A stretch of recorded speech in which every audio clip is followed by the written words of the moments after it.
Election College, Episode 22, 1850, An Unforeseen Turn of Events.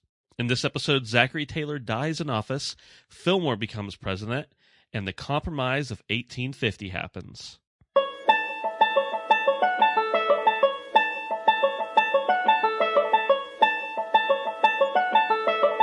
Let's throw a political party. Face it, the political scene sucks, but did it always? It's time for Election College, and class is in session. Now, your hosts, Jason Goff and Ben Smith.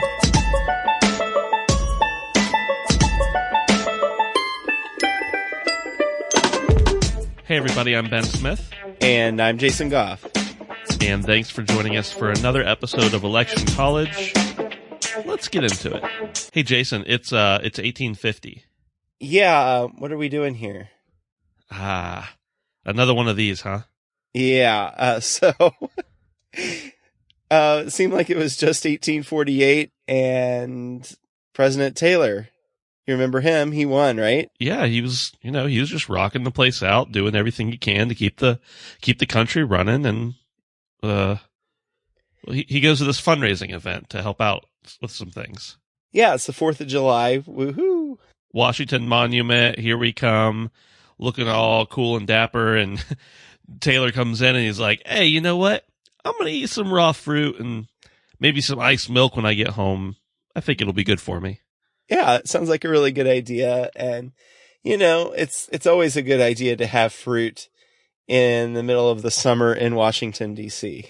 So in 1850. Right. Yeah. So over the next few days, he's like, I'm getting kind of sick here. Yeah, his doctors diagnose him as having cholera morbus, which is an intestinal issue. And I mean, I'm sure everybody's heard of cholera, but cholera morbus is just a different transformation of it, I suppose. Yeah, and so he's got that, and shocker alert, July 9th comes and he dies. So you're saying 5 days after that party, he croaks? Yeah, he's dead. Like this guy who's in his 60s and he's relatively healthy and he's leading the country, dies. Right before he dies, he knows he's probably going to die, and he is talking to the medical assistant, and he says, I should not be surprised if this were to terminate in my death. I did not expect to encounter what has beset me since my elevation to the presidency. God knows I have endeavored to fulfill what I conceive to be an honest duty, but I have been mistaken. My motives have been misconstrued, and my feelings most grossly outraged. Wow. Man. Yeah.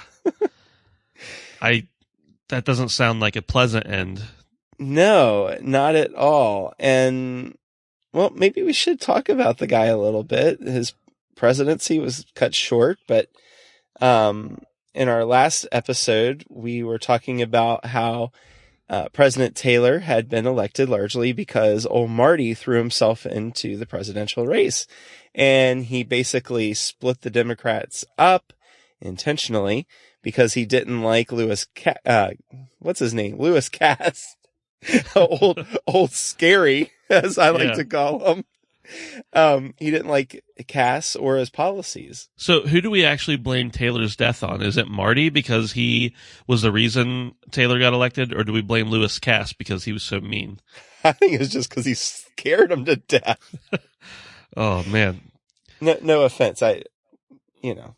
Yeah, in case anybody who's listening is somehow related, no offense to your ancestor, of course. Right.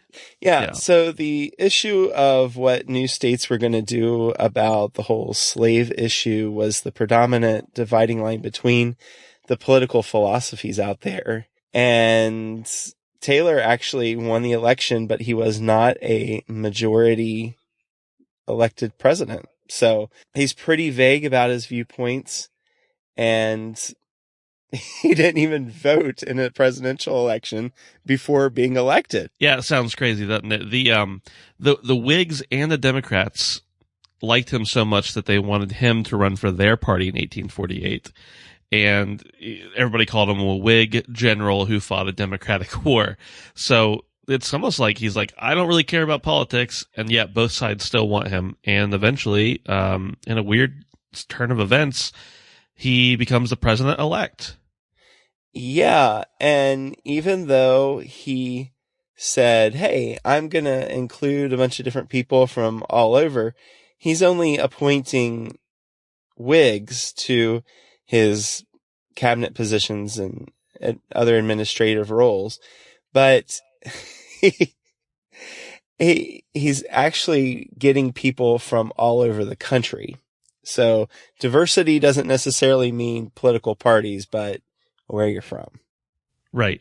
And I mean, everybody, knows that Henry Clay, though, he's going to get a seat in the cabinet, right? Of course not. No, he chose all the lesser known people to fill the seats. So Henry Clay gets the shaft once again. And he didn't appoint any Democrats, which is insane. And then he didn't appoint Henry Clay, which is insane because, it's Henry Clay. Come on. Yeah. And as president, he remains very vague as to what he's going to stand for. And he was said to be out of touch with Congress. And really the only influence he had on legislation was the admission of California and New Mexico to the Union. Yeah. And admittedly, those are pretty big things. But other than that, So our buddy Zach Taylor, he's a slave owner who wants to ban the expansion of slavery. That doesn't make a lot of sense. Yeah, he wasn't a very big proponent of manifest destiny, even though he was the big military general in the American-Mexican War. He was the president, but he didn't want to make really big decisions, even though he was a military man who had a lot of authority previously.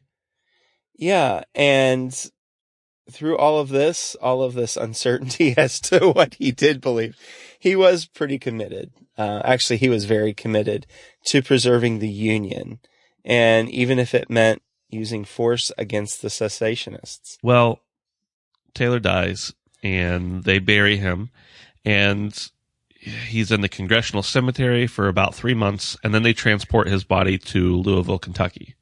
And that's the end, right? Yeah? Yeah, until just a few decades ago. In the 70s and 80s, a new theory as to the cause of Zach Taylor's death emerged. And there was a humanities professor at the University of Florida. Her name is Clara Rising. She was researching a book about Taylor. Yeah, and her research led to some different questions about how a healthy man like Taylor could be stricken ill so quickly and in 4 or 5 days go from, hanging out at the 4th of July party to being dead. And she speculated that, maybe political rivals killed him. Yeah, dude, I am kind of scared. I'm going to stay away from the raw fruit and milk. Yeah, for real. Clara Rising said, the suspicions are really in the history books, and that everything Taylor had worked against came forward and was passed by both houses of Congress after he died. So those are some of her theories as to why it happened. It may be really solid or far-fetched. I'm not really sure. But yeah, well, like any good conspiracy theory, we need to find out answers, right?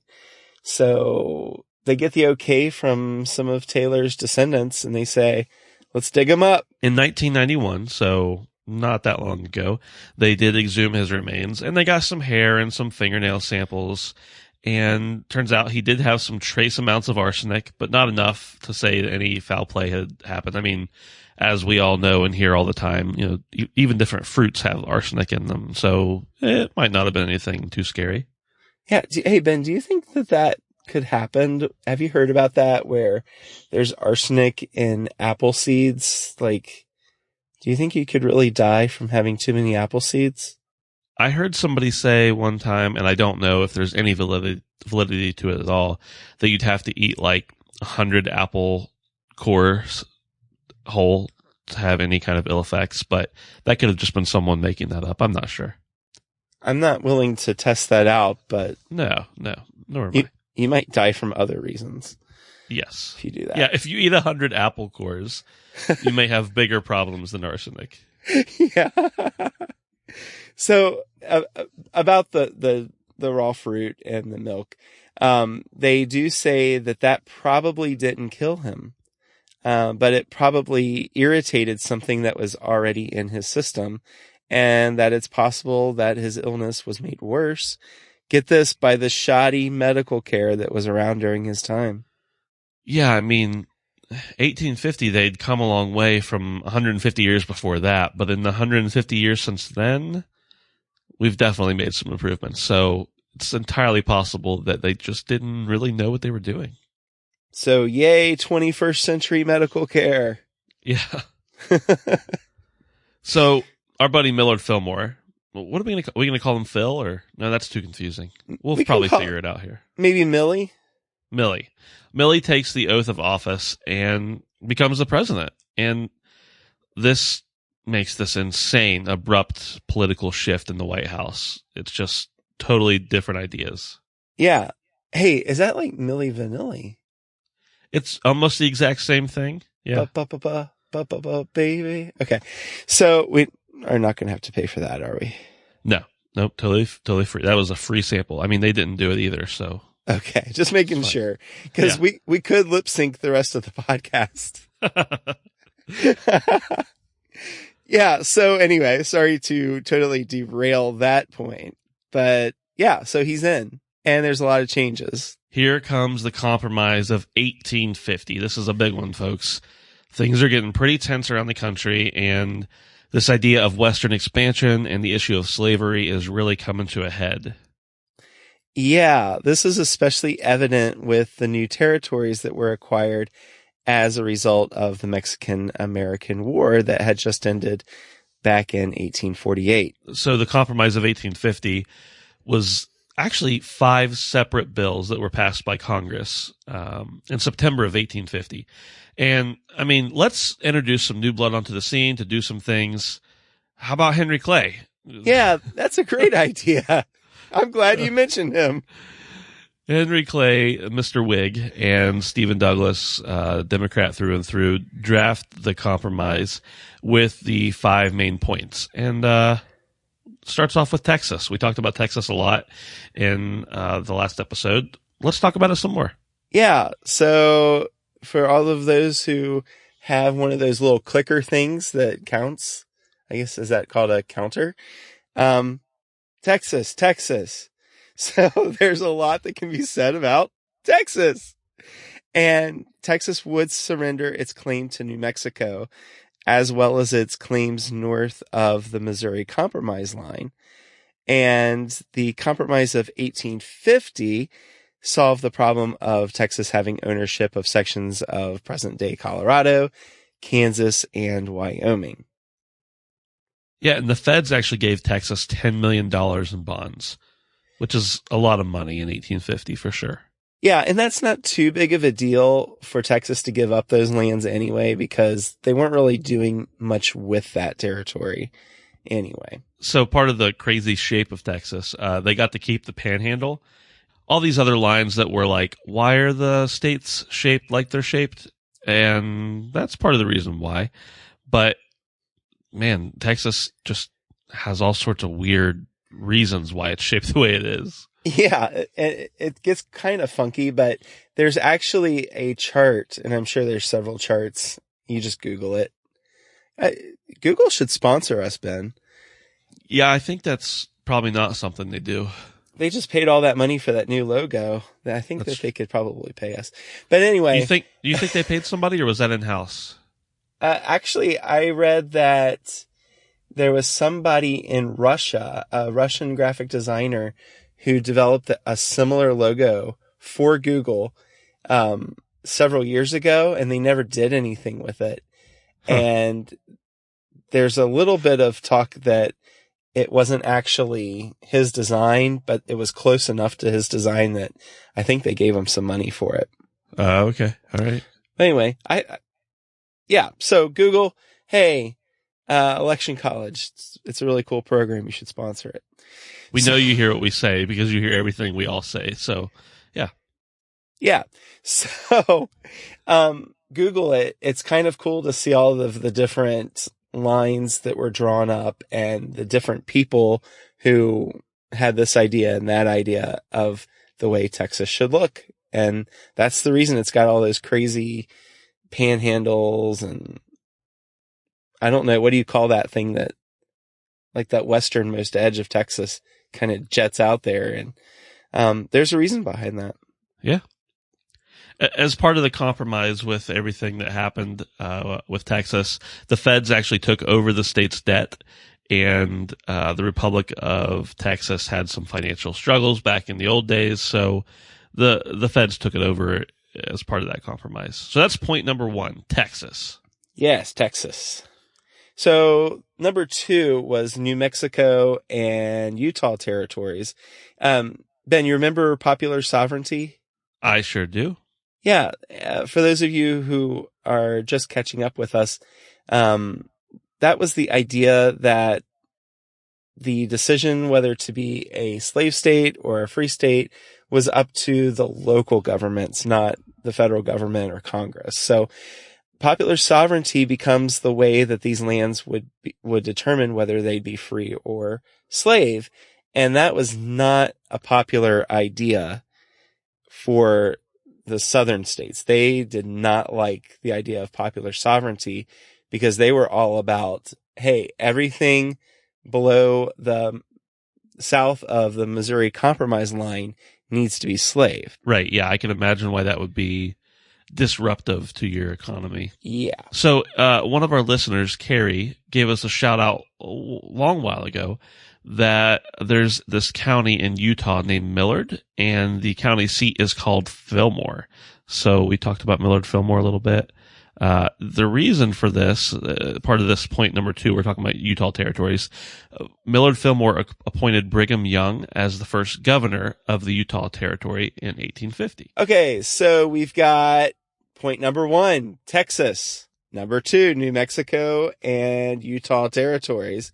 And number 3, of course, California. Who could forget lovely California joining the Union as a free state with its current borders that it was already possessing as a territory. And the Mexican Civil War, or not the Mexican Civil War, the Mexican-American War, California is run by these military governors. Yeah, and President Polk, remember him? I do? Yeah, he tried to get Congress to officially establish a territorial government out there in California, but the debates about slavery between the North and the South prevented this from happening. Remember that Missouri Compromise line? Well, the South wanted to extend the slave territory to Southern California, and of course the North didn't. So we've got all of these people coming in, because you remember the football team, right? The 49ers? Yep. Yeah, they actually start rushing the state in 1848. The 49ers? I think so. The San Francisco 49ers. Oh, that's interesting. Yeah. So they come out in, actually it's 1848, but it's towards the end of the year. So let's just round it up, right? Absolutely. Yeah. So the population is booming, and they call a constitutional convention in 1849, and the delegates unanimously say, hey, we don't want slavery. So good job, 49ers. Yeah, congrats. Way to go. They didn't want to extend the Missouri Compromise line because that would divide the state, and it's already kind of a thing. So why divide it up?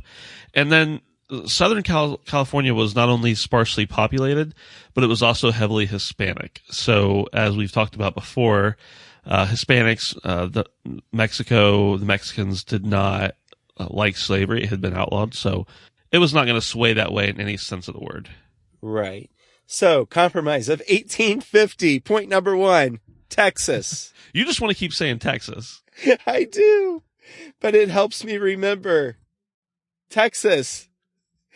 Number 2, New Mexico and Utah territories. Number 3, California. And number 4, the Fugitive Slave Law. So to meet the demands of the South, the Fugitive Slave Law was actually put in as part of the compromise. Yeah, and this was crazy. I mean, this isn't that long ago. No, not at all. Get this. Ordinary citizens if you're in a northern state and you see somebody who may look like an escaped slave, you are required to aid the slave catchers. And this creates all kinds of increased tension over the upcoming years. So remember that. The Fugitive Slave Law. That's a big deal. It is. Hey, do you remember the last few episodes of Seinfeld? I mean, I know this is a real thing too, but the Good Samaritan Law, essentially. Mm-hmm. This is like the opposite of the Good Samaritan Law. Yeah, it is. It is. It's basically, yeah. If you see somebody trying to take people back into slavery, you better help them. Yeah, and who do you know is an escaped slave or not even? Yeah, for real. I have a feeling there was some what's it called? Cognitive dissonance? Yeah, happening there. Okay, Jason, you want to go through them again? Yes. The sun shines bright in the sky, deep in the heart of Texas. Number 1, Texas. Number 2, New Mexico and the Utah territories. Number 3, California. Number 4, the Fugitive Slave Law. And number 5, banning slave trade in the District of Columbia. Yeah, but get this. It didn't ban slavery. It just banned the slave trade. So, go figure. Yeah, kind of a little bit backwards, but I guess it's progress. Yeah. So, as the Compromise of 1850 did calm down things for a little while, we'll be referring back to this a lot over the next few episodes of Election College. And it really can't be understated, it can't be overstated how much Henry Clay really had to do with this. He was kind of the champion of the whole thing. I mean, yeah, there were other people who helped out, but poor Henry Clay, he can't seem to get elected president. He can't seem to get on a presidential cabinet, but he sure does whip up a compromise. Yep. It's a good guy, Henry Clay. So just think about all this stuff that we just talked about, starting with Texas, of course. At the beginning of 1850, there was really no way this compromise would have happened. And then one man's death led to all these different changes. Yeah, it's crazy. And it just goes to show you never know what a year may bring. Hey, during one of our first episodes, it may have even been episode 0. One of us said, I think it was you, but I'm not sure, that we didn't know much about Millard Fillmore. And it turns out, not only 1850, but afterwards, he's pretty important. And we will talk about him more in the next episode. Yeah, but for now, we are here in 1850. We've got a compromise. We've got Millie in the house. And that's a dramatic pause. Hey, you know what they probably didn't have in 1850? Maybe ice cream? Well, I don't know. That's a good question. I was thinking iTunes. Oh, yeah, iTunes. Yeah. That's kind of like ice cream, right? It's almost the exact same thing, but no one would have been able to leave us a review on iTunes back in 1850. But now that it's 2015, someone has. Oh, man. You got medical care and you've got iTunes. What else do you need? Exactly. USAFCCF. That's a hard name to be given at birth. You know what? That sounds like it might be somebody who is a veteran of the Air Force. I'm just going to pretend that it is, and that's awesome. It says, I truly enjoy this podcast. I learn and laugh, and that's the perfect combination. I would keep this podcast at 20 to 30 minutes and no longer. Thanks, guys. We're coming up on 30 minutes here. Yeah, well, hey, you know what? I really appreciate that. That feedback about the episode length and the content is so important to us. So thank you. Hey, Jason. Yeah. We made a boo-boo. Oops. Yeah. We got this correction from a guy named Ed. Thanks, Ed, I assume it's a guy named Ed. I'm just going to say from Ed. Yeah. At the end of he says this, he or she, says at the end of the 1844 podcast, you made a passing reference to Polk's legacy being tainted because of his Southern sympathies. I think that was me that said that, but it doesn't matter. I believe you have the wrong fella here. John Tyler was the guy that had very Virginian sympathies and was elected to the Congress of the Confederacy, but he did not serve before his death in 1862. So we made a mistake in saying that. And thanks, Ed, for pointing that out to us. Yeah, we really appreciate that. And Polk was the guy who died just about 3 months after his term ended. So he wouldn't have even known what the Confederacy was. So Right. Really appreciate that, Ed. Thank you. If you hear a correction or something we say wrong, and that's really wrong, let us know. We're cool with that. We might not always mention it, but we're definitely humbled by it. And thanks for listening. We appreciate your listenership. We do appreciate the reviews. You can leave one on iTunes at electioncollege.com/review. Yeah, and we hang out on Twitter at Election College, and we have been known to make an appearance on Facebook at facebook.com/Election College. And of course, we hop on Canva all the time and make cool graphics and upload those onto our Instagram account at Election College. So check us out. I think that's everything for today. This is Ben. And this is Jason. And thank you very much for listening. We'll see you later.